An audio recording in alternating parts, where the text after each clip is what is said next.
দিনের শেষটা কিন্তু আল্লাহর হাতে। দিনের শুরুতে তুমি মানুষের সাথে ঠকবাজ করেছো, ধোকায় নিমজ্জিত করেছো, মানুষকে কষ্ট দিয়েছো, মানুষের ইমোশন নিয়ে খেলেছো। এর শেষটা কিন্তু রবের হাতে। কিন্তু রব বলেন, আমি ধরি, আমি যখনই ধরি তখন কিন্তু আমি ছাড়ি না। মানুষগুলোকে কষ্ট দিয়েছেন, একদম চুপ হয়ে গিয়েছেন, মনে করেছেন আমি সব সব কিছু, আমি সবচেয়ে বড় খেলোয়াড়, মানে আমার মতো আর বড় খেলোয়াড় আর নাই।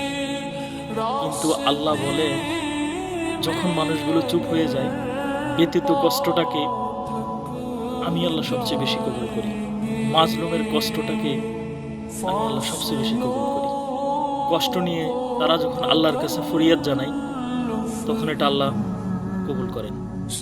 কখনো করবেন না একজন মানুষের ইমোশন নিয়ে খেলে আপনি জিতে গেছেন, এটা কখনো করবেন না। সে কান্না করছে, সেই মানুষটা ফুফিয়ে ফুফিয়ে কান্না করছে, লুকিয়ে লুকিয়ে কান্না করছে, তাহলে আপনিও একদিন কান্না করবেন, আপনিও একদিন ফুপিয়ে ফুপিয়ে কান্না করবেন।